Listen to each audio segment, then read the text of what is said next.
त्रेता युग के सुनहरे दिनों में, जब देवताओं और असुरों के बीच सत्ता की होड़ अपने चरम पर थी, एक ऐसा राजा था जिसकी वीरता, दानशीलता और धर्म पालन की मिसाल आज भी दी जाती है।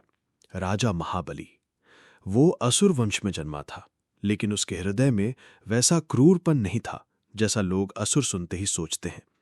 बल्कि महाबली का नाम सुनते ही लोग कहते, वो राजा जो प्रजा को अपने बच्चों की तरह मानता है और जिसने कभी किसी को खाली हाथ लौटाया नहीं।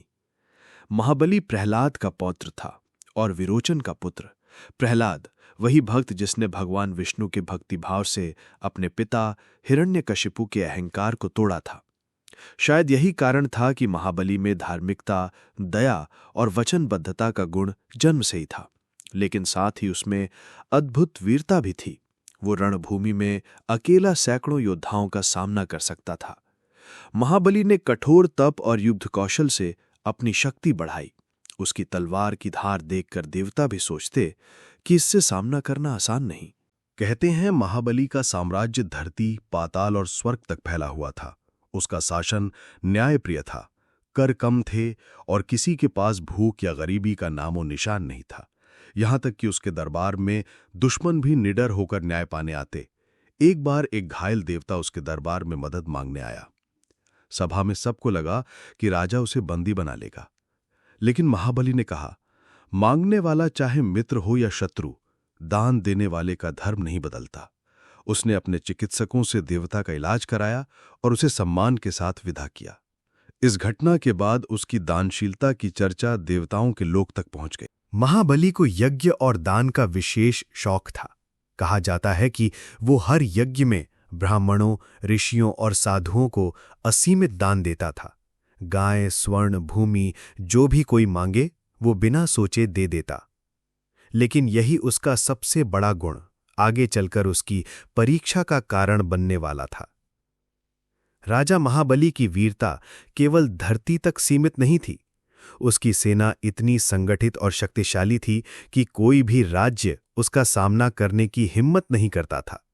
उसके सेनापति और मंत्री असुर योद्धा माया और दैत्य गुरु शुक्राचार्य युद्ध नीति में इतने निपुण थे कि युद्ध शुरू होने से पहले ही दुश्मन का मनोबल टूट जाता।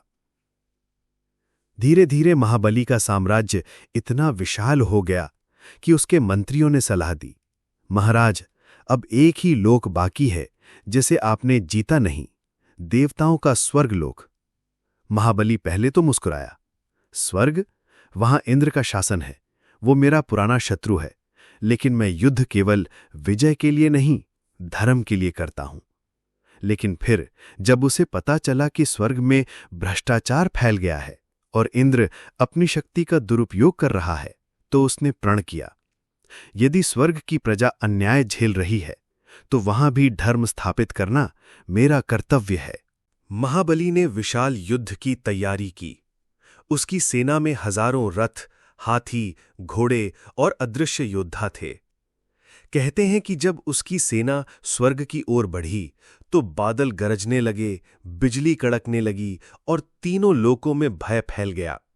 इंद्र ने अपने मंत्रियों से पूछा, यह कैसी गड़गड़ाहट है? उत्तर मिला, महाराज, यह महाबली की सेना का, रथों का पहियों का स्वर है। युद्ध इतना भयंकर था कि आकाश तीरों से ढक गया। देवताओं के अस्त्र शस्त्र असुरों की ढालों से टकराकर टूट रहे थे। इंद्र ने वज्र उठाकर हमला किया, लेकिन महाबली के पास अपने दादा प्रहलाद का आशीर्वाद और दैत्य गुरु शुक्राचार्य का मंत्र बल था। इंद्र का वज्र भी उसकी ढाल से टकराकर चूर हो गया। अंततः देवताओं को हार माननी पड़ी और वे स्वर्गलोक छोड़कर भाग गए। स्वर्ग के सिंहासन पर अब असुरों का झंडा लहरा रहा था। स्वर्ग में बैठकर महाबली ने जो पहला आदेश दिया वो चौंकाने वाला था। स्वर्ग के किसी भी निवासी से कर नहीं लिया जाएगा, सभी को समान न्याय मिलेगा, चाहे वो देव हो या असुर। स्वर्ग की प्रजा ने पहली बार महसूस किया कि एक विजेता भी दयालु हो सकता है। लेकिन यह विजय देवताओं के लिए गहरी चोट थी और वे सीधे ब्रह्मलोक पहुंचे, ब्रह्मा जी के पास न्याय की गुहार लेकर। स्वर्ग खोने के बाद देवता बुरी तरह निराश हो गए। वहां के बाग बगीचे, अमृत कुंड, ऐरावत हाथी और इंद्र का सिंहासन अब सब महाबली के नियंत्रण में थे। देवता इधर उधर भटकते रहे जब तक कि वे एकमत होकर ब्रह्मा जी के पास नहीं पहुंचे। इंद्र ने ब्रह्मा जी से कहा, प्रभु, हमने कई युद्ध लड़े, लेकिन महाबली अजेय है।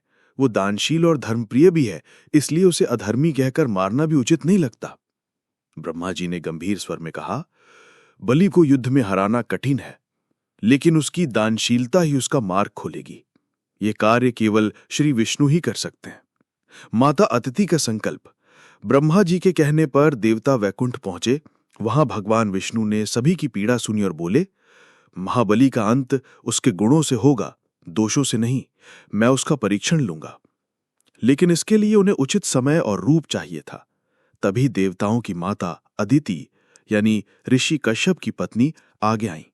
उन्होंने प्रण किया, मैं पुत्र रूप में भगवान को धारण करूंगी, जो देवताओं के लिए स्वर्ग वापस लाएंगे। अदिति ने कठोर व्रत और तपस्या शुरू की, जिसे पयु व्रत कहा जाता है। 11 दिन तक उन्होंने केवल जल ग्रहण किया, दिन रात भगवान विष्णु का ध्यान किया और मंत्रों से उनका आह्वान किया।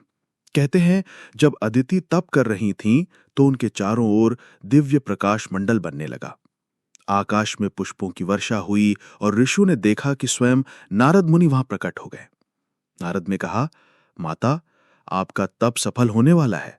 भगवान स्वयं आपके गर्भ से अवतरित होंगे। समय आने पर अदिति ने एक अत्यंत तेजस्वी छोटे और सुंदर बालक को जन्म दिया। उसके नेत्र कमल की पंखुड़ियों जैसे, शरीर सुनहरे आभा से चमकता और सिर पर जटाजूट था। देवताओं ने जैसे ही उस बालक को देखा, उनके हृदय में दिव्य आनंद उमड़ पड़ा। वो कोई साधारण बालक नहीं था, वो था स्वयं विष्णु का वामन अवतार। उस समय वामन केवल एक बाल ब्राह्मण के रूप में थे, लेकिन उनके व्यक्तित्व में ऐसा तेज था कि महर्षि भी मंत्रमुग्ध हो गए। वामन ने संकल्प लिया, अब समय आ गया है कि मैं महाबली के पास जाऊं और उसे उसकी दानशीलता की अंतिम परीक्षा दूं। स्वर्ग पर अधिकार करने के बाद भी महाबली का मन अभिमान से भरा नहीं था। उसने अपने दैत्य गुरु शुक्राचार्य की सलाह पर एक अश्वमेध यज्ञ आयोजित किया। यज्ञ का उद्देश्य संपूर्ण ब्रह्मांड में अपनी प्रतिष्ठा को धर्म और दान के बल पर अमर करना। उस दिन महाबली के प्रासाद के द्वार मोतियों से सजाए गए थे। हजारों दीपक जल रहे थे, सुगंधित पुष्पों की वर्षा हो रही थी और चारों ओर वैदिक मंत्रों का गूंजता स्वर वातावरण को पवित्र कर रहा था। दान के लिए तैयार महाबली कहते हैं, महाबली ने अपने सेवकों से आदेश दिया था कि जो भी याचक आए उसे बिना रोके सीधे मेरे पास लाया जाए। दरबार में सोने चांदी के ढेर, अनगिनत गायें और रत्न भरे कलश रखे थे। जो कुछ भी मांगा जाए वो देने के लिए तैयार था। पूर्व दिशा से एक छोटे कद का ब्राह्मण बालक आता दिखा। उसके शरीर से दिव्य प्रकाश निकल रहा था। हाथ में कमंडल और दंड, माथे पर तेजस्वी तिलक और चेहरे पर अद्भुत शांति। जैसे ही वो यज्ञ मंडप में पहुंचा, सभी की नजरें उसी पर टिक गईं। महाबली खड़े हो गए और आदरपूर्वक बोले, आइए ब्राह्मण देव, आपका स्वागत है। बताइए, मैं आपके लिए क्या कर सकता हूं? महाराज, मैं एक ब्राह्मण हूं और मैं आपकी यश की ख्याति सुनकर यहां आया हूं। मैं आपसे केवल 3 पग भूमि मांगता हूं, जहां मैं यज्ञ के बाद शांतिपूर्वक तप कर सकूं। महाबली हंसकर बोले, बानक, तुम मुझसे स्वर्ण, रत्न, हाथी, घोड़े जो चाहो मांग सकते हो, लेकिन केवल 3 पग भूमि, इससे तुम्हारा क्या होगा? वामन ने उत्तर दिया, महाराज, जो संतोषी होता है उससे उतना ही चाहिए जितना उसकी आवश्यकता है। 3 पग भूमि मेरे लिए पर्याप्त है। जैसे ही महाबली ने वामन की मांग स्वीकार करने का संकेत दिया, दैत्य गुरु शुक्राचार्य ने उसे रोकते हुए कहा, महाराज, ये कोई साधारण बालक नहीं है। ये स्वयं विष्णु हैं, जो देवताओं की ओर से आपका साम्राज्य लेने आए हैं। यदि आप इसे दान देंगे तो सब खो देंगे। महाबली मुस्कुराए और बोले, गुरुदेव, यदि ये स्वयं भगवान हैं तो इनके हाथों हार जाना भी मेरा सौभाग्य होगा, और यदि मैं वचन देकर पीछे हट जाऊं तो मेरे यश पर कलंक लग जाए। शुक्राचार्य के चेतावनी देने के बावजूद महाबली अपने वचन से पीछे नहीं हटे। उन्होंने अपने राजपुरोहित से कहा, गुरुदेव, मेरा हाथ जल से धोकर वचन को पूर्ण कीजिए, ताकि मैं इस ब्राह्मण को उसका दान दे सकूं। जल से आचमन करके महाबली ने 3 पग भूमि देने की प्रतिज्ञा की। ज्यों ही उन्होंने ये वचन दिया, यज्ञ मंडप में एक अजीब सी ऊर्जा भर गई। वायु तेज चलने लगी, आकाश में मेघ गरजने लगे और देवताओं के लोक में आशा की लहर दौड़ पड़ी। वामन का रूपांतरण। अब वो छोटा सा ब्राह्मण धीरे धीरे अपने वास्तविक स्वरूप में बदलने लगा। उसका शरीर आकाश को छूने लगा, उसके कदमों की ध्वनि से धरती कांपने लगी। बालों में मेघों का घेरा, नेत्र सूर्य और चंद्रमा जैसे, और आवाज गर्जन जैसी। वामन ने अपना पहला पग बढ़ाया और उससे पूरा पृथ्वी लोक नाप लिया। पहाड़, नदियां, महासागर सब उस पग में समा गए। देखते ही देखते महाबली के साम्राज्य की धरती वामन के पहले पग में पूरी आ गई। दूसरा पग, स्वर्ग का अंत। दूसरे पग में वामन ने स्वर्गलोक और उससे ऊपर के सभी लोकों को नाप लिया। इंद्र का सिंहासन, अमरावती, आकाश के सभी तारे सब उसके चरणों के नीचे आ गए। अब केवल तीसरे पग के लिए जगह बाकी थी। वामन ने पूछा, महाबली, अब तीसरा पग कहाँ रखूं? महाबली ने सिर झुकाकर उत्तर दिया, प्रभु, आपने एक पग में पृथ्वी और दूसरे में स्वर्ग नाप लिया। तीसरे के लिए केवल मेरा सिर शेष है। इसे ही अपना तीसरा पग मान लीजिए। ये कहते हुए महाबली ने हाथ जोड़कर अपना सिर झुका दिया। उस पल यज्ञ मंडप में सन्नाटा छा गया।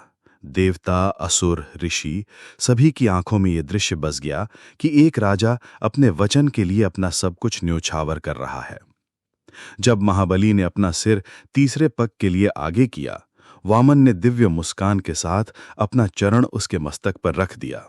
एक क्षण में महाबली का शरीर दिव्य तेज से भर गया और वो पाताल लोक की ओर चला गया। लेकिन ये कोई हारने वाले का पतन नहीं था, ये एक विजेता का गौरवपूर्ण समर्पण था। स्वर्ग में इंद्र ने अपना सिंहासन वापस पा लिया। देवता फिर से अपने लोक में लौट आए। आकाश में पुष्पों की वर्षा होने लगी और सभी ने भगवान वामन की स्तुति की।